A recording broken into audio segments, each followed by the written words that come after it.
All of us want to be more effective communicators, and one key to effectiveness is credibility or believability. In this video, I'm going to talk about credibility, what it is, how you increase your own credibility, and what effect that has on your persuasive success. One of the most important communication skills is persuasive effectiveness, our ability to persuade people to change their attitudes, to change their intentions, to change their behaviors, to sell them things, to convince them of things. Persuasion is a critically important communication skill. And one of the key factors in persuasive effectiveness is credibility. Now, all of us have heard the word credibility, and all of us have a kind of general sense that it's better to be credible than not to be credible, or it's better to have high credibility than to have low credibility. But what exactly is credibility? Well, we can have a sort of intuitive sense. It's sort of like believability. You know, to what extent do I believe this person? Can I trust them? Do I believe they know what they're talking about? Well, in fact, research on credibility has identified two key factors that contribute to credibility. And when I talk about credibility, I'm talking about perceived credibility. That is the extent to which the audience perceives that the speaker or the communicator is credible. So credibility isn't really in the speaker necessarily, although there are characteristics that are associated with credibility. When researchers study credibility, they study the audience's perception of the speaker's credibility. In this video, just for convenience, I'm going to just say credibility, but I always mean perceived credibility. That's credibility in the eyes of the audience. There's been a lot of research on credibility, and that research has revealed that there are two underlying factors that are at work when people perceive a speaker as credible. And those are, sort of obviously and intuitively, expertise and trustworthiness. Expertise refers to the extent to which the audience perceives the speaker to be skilled, intelligent, knowledgeable, expert, and so on. So expertise is about the extent to which the audience believes the speaker knows what's true. That is, they have the knowledge, the skill, the expertise to know what's true. The second dimension of credibility is called trustworthiness. And again, I think this is pretty intuitively obvious as well. So trustworthiness is about the extent to which the audience perceives the speaker to be honest, just, fair, open-minded, and so on. These are the sort of sub-dimensions of trustworthiness. Whereas expertise is about whether or not the speaker knows what is true. Trustworthiness is about whether or not the speaker will tell the truth, regardless of whether they know what's true or not. So these are the two main dimensions of credibility. If you want to be seen as credible, you have to enhance your expertise and your trustworthiness, the extent to which people will perceive you as an expert and as someone who's honest and fair and trustworthy and so on. So those are the two main dimensions of credibility. Well, what makes people seem more or less credible? Anything that influences these judgments of expertise or trustworthiness should make the communicator appear to be more credible. Research has identified 5 different factors that influence perceptions of credibility. The first is pretty obvious: credentials. So the extent to which someone has, by their education or occupation or position, has a status which reflects credibility. So, I'll often say, I think I say in my YouTube profile and I say on my website, I have a PhD, I'm a college professor at Northwestern University. These things are intended to enhance my credibility. So education, occupation, experience, these things will enhance your credibility to the extent that the audience knows about them.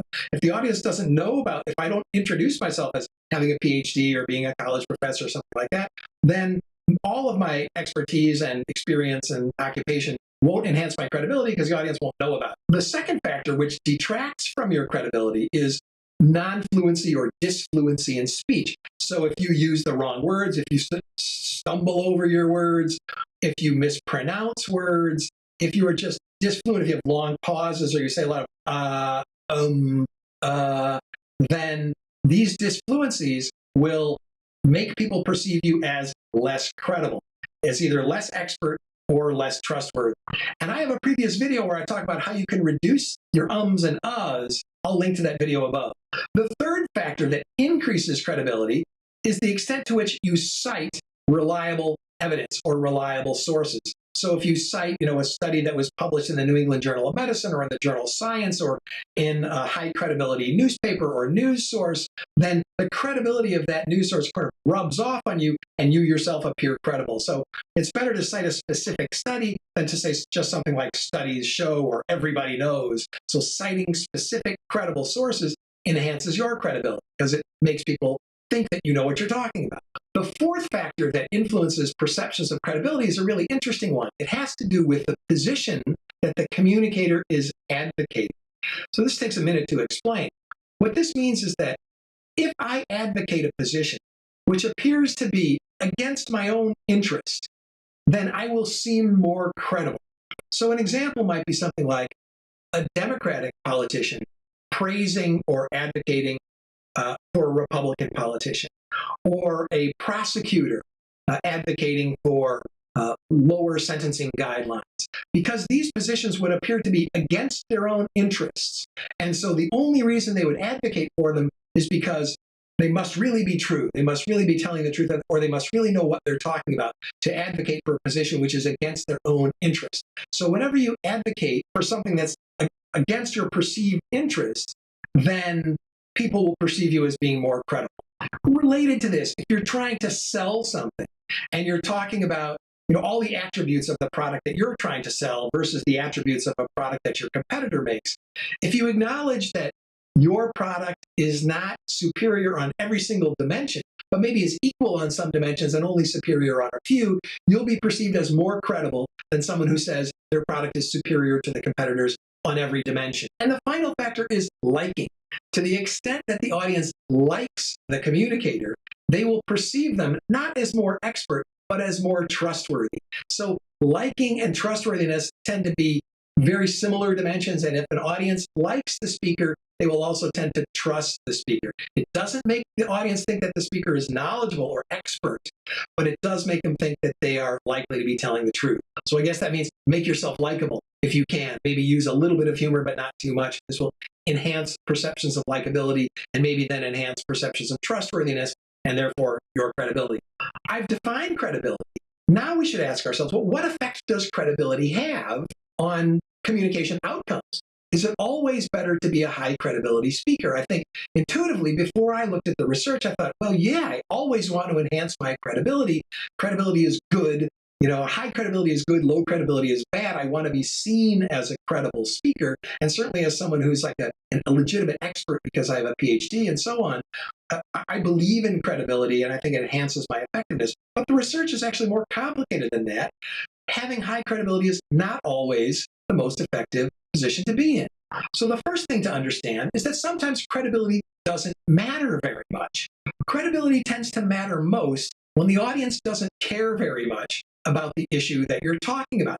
This seems a little bit counterintuitive. You would think, well, the more the audience cares about the issue, the more they should care whether I'm an expert or whether I'm trustworthy. But the opposite is true. When people care a lot about an issue, they do a lot of their own thinking about it. They process your message very deeply.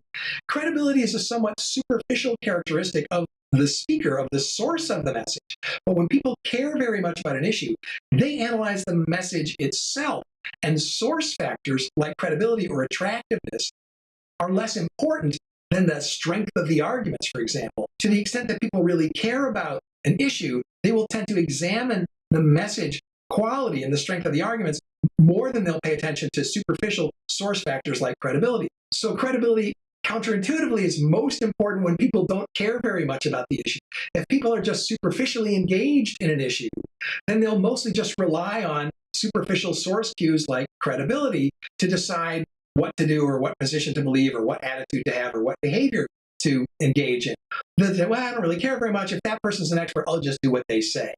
Whereas if they really care about an issue, they'll ignore the surface characteristics and look more at the arguments.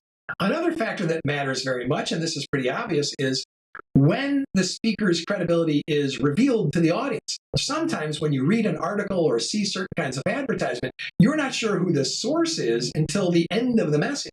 Well, credibility doesn't have any effect unless the audience knows about your credibility.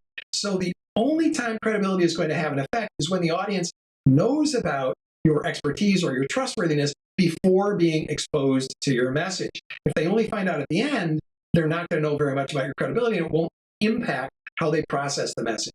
So it's kind of obvious, but if you want your credibility to have an impact on your effectiveness, then you have to let people know about your credibility before you talk to them. To return to this fundamental issue, is it always better to have high credibility, or is it sometimes better to have low credibility? It turns out it's actually sometimes better to have low credibility. So high credibility is more important when the audience disagrees with the speaker's message. Under those circumstances, the high credibility communicator's expertise and trustworthiness has an opportunity to change the minds of the people who oppose the position that they're advocating. When you're communicating a message that the audience already agrees with, one that is consistent with the audience's attitudes, where they already support your message, then low credibility speakers actually have the advantage. And this seems really strange, but Dan O'Keefe, the persuasion researcher whose textbook I used to develop most of the material for this lecture, he explains it this way. When a low credibility speaker is talking about a topic and advocating for an issue that you already support, even if they're not doing a very good job advocating it, you're going to fill in. You're going to sort of, in your mind, help them make the arguments, fill in more facts, fill in more data, fill in more better arguments, and make up for the fact that they're a low credibility speaker. In fact, compensate for them, because the issue that they're advocating is one that you also advocate, and you don't want the low credibility person to sort of look bad. So you kind of, in your own mind, help them out with the argument. So that paradoxically is why low credibility speakers are more effective when they're advocating a position that the audience already had. So there you have it. That's what credibility is. I've talked about ways you can enhance your own credibility, and I've talked about the circumstances under which credibility is important. Credibility is really only important when the issue is relatively of low importance to the audience, so they're processing superficial source cues like credibility. When it's high importance, they're going to process the substance of the argument and not so much the characteristics of the speaker. And you have to, of course, tell people about your credibility in advance of communicating with them if you want credibility to make any difference. If you like videos like this about communication skills, like this video, subscribe, share it with your friends, go on over to howcommunicationworks.com, sign up for our mailing list, and we'll send you an ebook about empathy. Thanks so much for watching. We'll see you next time.